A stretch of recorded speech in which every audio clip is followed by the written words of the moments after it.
Hi guys, it's Steph here from the Novelty Corner and welcome back to my channel and welcome to another Books Beside My Bed video. Happy Easter to those of you who celebrate, and I'm really excited today because I've got a whole stack of books to share with you. This is my reading week from the 25th until the 31st of March, and it's also the Superheroathon, so it's the very first week of the Superheroathon, which is a 10 challenge long series, and I've so far read 6 of those books and I'm on my 7th, which I'm so thrilled with. With the 6 books that I have finished, I have currently read 2,262 pages and my yearly reading total is up to 51 books. If I sound slightly out of breath, it's because I did a workout on the weekend and I think I'm getting a cold, and now I've got aches and pains all across my chest and arms, as well as being somewhat unable to breathe. So that's why I sound out of breath and I apologize in advance. Okay, so let's get straight into the books. The very first book that I read was for the challenge at Man Read, A Small Book That Packs a Punch, and for that I read Night of Cake and Puppets by Laini Taylor. This was published in 2017 by Hodder and Stoughton and I gave it 5 out of 5 stars.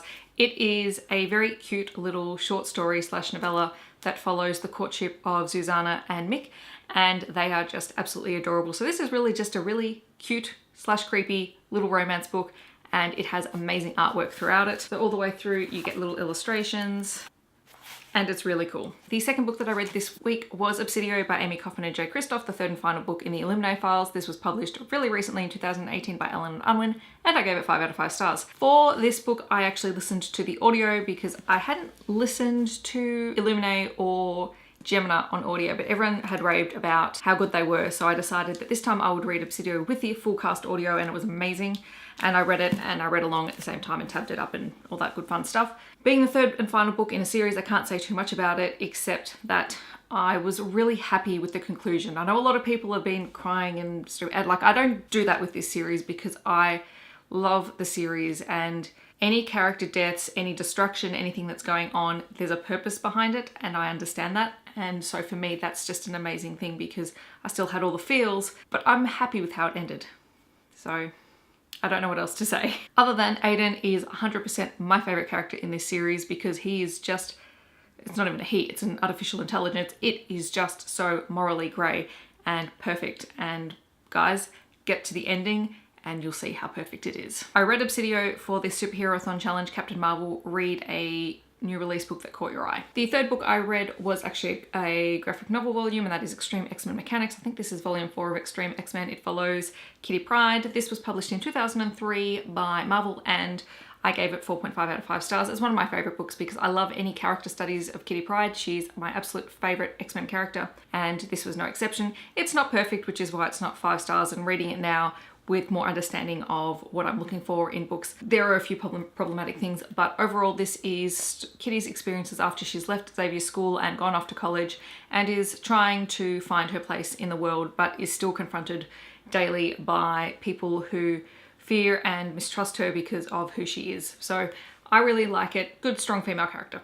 Love it. I finally read The Hate You Give by Angie Thomas. This was for the challenge Black Panther, read a book with a person of colour protagonist. This was published last year, obviously, by Walker Books, and I gave it 5 out of 5 stars. How could I not? It's an amazing book and I highly recommend you pick it up. This book is just really confronting. It follows the main character Star as she witnesses the police shooting of one of her very good friends, and she has to deal with the fallout of that. She's trying to balance 2 lives as well. She lives in a poorer neighborhood, but she attends an upper class school, and she has these 2 lives that she's trying to balance out, and it's a juggling act for her, and she's trying to find who she is amidst all of that while struggling with the fallout from what happens when her friend is killed. If you haven't read it, I do recommend picking it up, but if you're like me, find a time when you are ready to read the book. This is why I didn't read it last year. I needed a bit of time to just get myself ready to read it, and I'm glad that I waited. I really enjoyed this. The 5th book that I read this week was Harry Potter and the Chamber of Secrets. I read this for the challenge Iron Man, read a book that's an oldie but a goodie. It is by J.K. Rowling, obviously. It was published in 1999 and I gave this one 4 out of 5 stars. I enjoyed this a lot more than Harry Potter and the Philosopher's Stone, which I tore to pieces. I didn't tear this one to pieces as much because I don't think Snape was in it as much as he was in the last one. Quite a few of my favourite quotes and scenes were actually in this book and I had forgotten that. So this gives me hope that as I keep reading through the series, at least the next 2 books, I know I'm going to really enjoy them because they're 2 of my favourite books in the series. But it was just nice to see the characters continue and to see more of the Weasley family in this book. Everyone and their mother knows what this story is about, and if you haven't read it, you've probably seen the movies.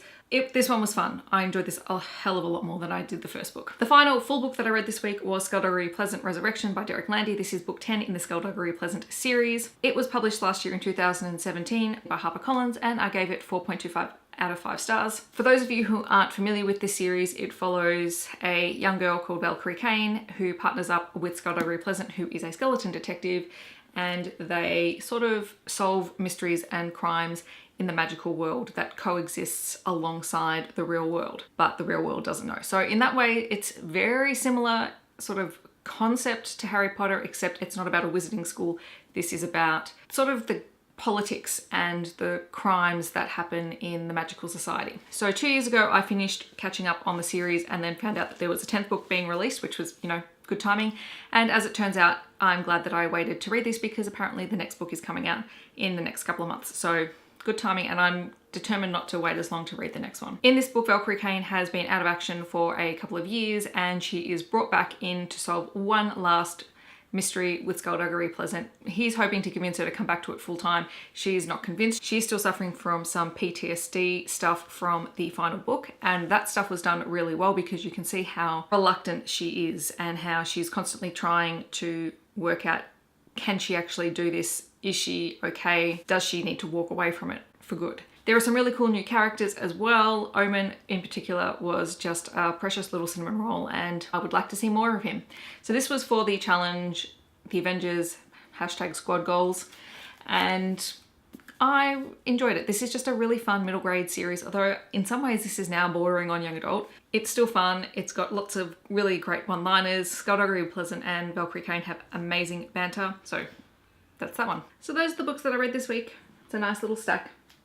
In the comments below, let me know what you have been reading this week. I hope you've had a really great week so far. I will catch you guys in my videos later in the week. I hope that wherever you are in the world, you are having an amazing day, and I will see you guys next time.